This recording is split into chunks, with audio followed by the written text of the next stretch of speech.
இன்றைக்கி சிம்பிளாக சொரக்காய் குழம்பு வைக்கிறது எப்படின்னு பார்த்துக்கலாங்க. என்னோடய ஸ்டைலில் ஈஸியாக செஞ்சிடலாம். சொரக்காயை கட் பண்ணிவிட்டு ஒரு வெங்காயம், மீடியம் சைஸ் வெங்காயம், பெரிய வெங்காயம், ஒரு மீடியம் சைஸ் தக்காளி, கொஞ்சம் கருவேப்பிலை. இது தேவையான பொருள் பார்த்திங்கன்னா சாம்பார் தூள், மஞ்சத்தூள், உப்பு. இது இப்போதைக்கு இது போட்டு நம்ம அரைச்சி ஊற்றுறதுக்கு கொஞ்சம் தேங்காய், ஜீரகம், பூண்டு இது மட்டும் அரைச்சி ஊற்றிடலாம். சிம்பிளாக ஈஸி சமையலில் சிம்பிளாக சொரக்காய் குழம்பு எப்படி வைக்கிறதுன்னு ஃபுல் வீடியோ பாருங்கள். இப்போ வடைச்சட்டி வச்சாச்சுங்க. அதுக்கு தேவையான ஆயில் ஊற்றிக்கலாங்க.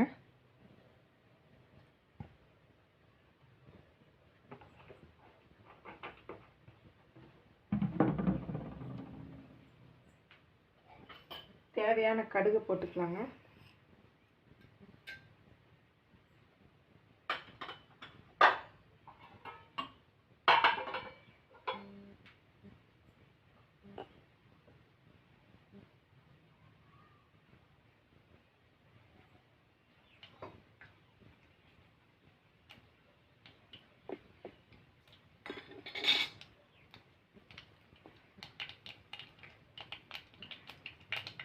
கடுகு பொரியுதுங்க.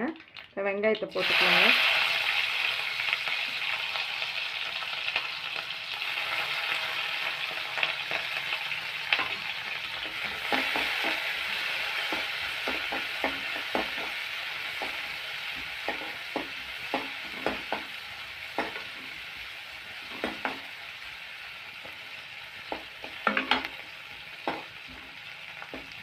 ரெண்டு நிமிஷம் அது வதங்கட்டுங்க. அப்புறம் தக்காளி போட்டுக்கலாம்.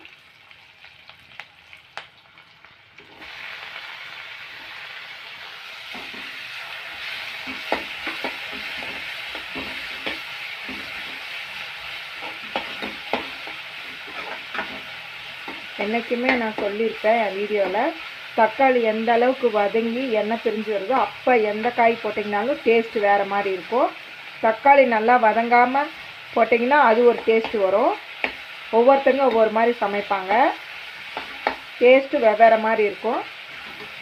நான் எண்ணெய் பிரிஞ்சு வந்த பின்னாடி தான் காய்கறிகளை போடுவேன். தக்காளி நல்லா ஓரளவுக்கு 2 நிமிஷம் அது வதங்கி வரட்டும்.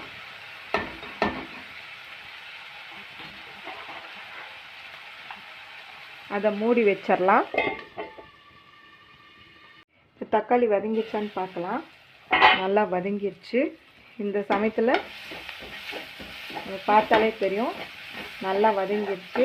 இந்த சமயத்தில் நம்ம வச்சுருந்த மசாலாவெல்லாம் போட்டுடலாம். மசாலானா வேறு எதுவும் இல்லைங்க, சாம்பார் தூள், மஞ்சத்தூள், உப்பு. சாம்பார் தூளிலே எல்லாமே இருக்கிறதுனால நம்ம சாம்பார் தூள் சேர்த்துக்கிறோம். இப்போ காயை போட்டுக்கலாம்.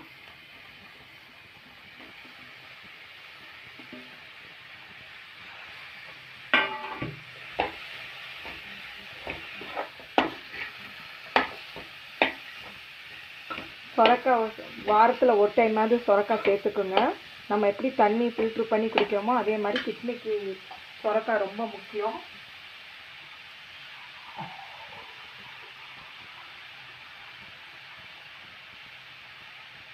தேவையான அளவு தண்ணி ஊற்றி, அதே மாதிரி நீங்கள் கமெண்ட் பாக்ஸில் கமெண்ட் பண்ணுங்கள். இப்போ சொரக்காயிலேயே சொரக்காய் கூட்டு செய்யலாம், சொரக்காய் பொரியல் செய்யலாம், சொரக்காய் தட்டைப்பயிர் போட்டு குழம்பு வைக்கலாம். நிறையா இருக்குது சொரக்காயில். நீங்கள் கமெண்ட் பாக்ஸில் கேட்டிங்கன்னா கண்டிப்பாக நான் செய்கிறேன். இப்போ வேணுங்கிற அளவு தண்ணி ஊற்றிட்டு அதை நம்ம மூடி வச்சிடலாம். அதுக்குள்ளே நம்ம தேவையான மசாலாவை ரெடி பண்ணிக்கலாம்.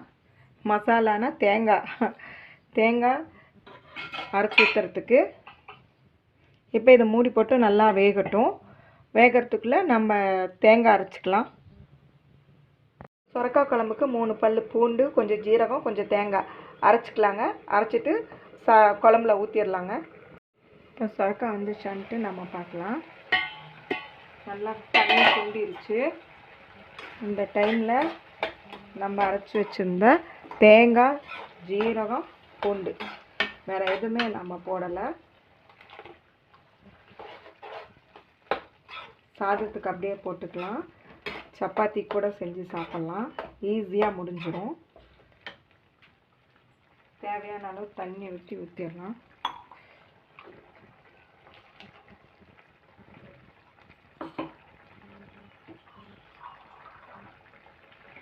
காரம் ஏதாவது பத்தலைன்னா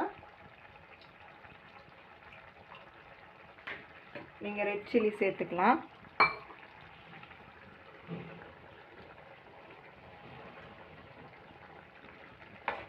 தேங்காய் அரைச்சி ஊற்றி இன்னும் இது 2 நிமிஷம் கொதிச்சதுன்னா உங்களுக்கு சொரக்காய் கூட்டு ரெடி ஆயிடுச்சு. செஞ்சு பாருங்கள், ஈஸியாக செஞ்சிடலாம். சொரக்காய் கூட்டில் நிறைய வகை செய்யலாம். சொரக்காய் குழம்பு, சொரக்காய் சாம்பார் வைக்கலாம், சொரக்காய் தட்டைப்பயிர் குழம்பு வைக்கலாம், சொரக்காய் பொரியல் பண்ணலாம், இது மாதிரி சொரக்காய் கூட்டு பண்ணலாம். இது மாதிரி நிறையா இருக்குது. நீங்கள் கமெண்ட் பாக்ஸில் வந்து கேட்டிங்கன்னா கண்டிப்பாக நான் அந்த வீடியோஸ்லாம் நான் போடுறேன். இன்னொன்று என்னென்னா, எப்பயுமே வந்து சொரக்காய், பீக்கங்காய், புடலங்காய், கோவக்காய், பாவக்காய் இதெல்லாம் நீங்கள் சேர்த்துக்கும் போது உடம்புக்கு ரொம்பவே நல்லது. மறக்காமல் நீங்கள் சொரக்காய் சேர்த்துக்குங்க. லேடிஸ்க்காக இருக்கட்டும், ஜென்ஸ்க்காக இருக்கட்டும், அவ்வளோ நல்லது. இந்த செஞ்சு பார்த்துட்டு எப்படி இருக்குன்னு சொல்லுங்கள். இப்போ அது 2 நிமிஷம் அது இதாகட்டும், மூடி வச்சிடலாம். இப்போ சொரக்காய் குழம்பு ஆஃப் பண்ணிடலாம். நல்லா கொதிச்சிருச்சு. இப்போ கொத்தமல்லி போட்டு ஆஃப் பண்ணிட்டீங்கன்னா என் ஸ்டைலில் சொரக்காய் குழம்பு ரெடி ஆயிடுச்சு. நீங்கள் செஞ்சு பார்த்துட்டு எப்படி இருக்குன்ட்டு கமெண்ட் பாக்ஸில் வந்து கமெண்ட் பண்ணுங்கள். ஈஸியாக செஞ்சிடலாம், ரொம்ப நேரம் ஆகாது. சாப்பாட்டுக்கு, சப்பாத்திக்கு எல்லாத்துக்குமே நல்லாயிருக்கும்.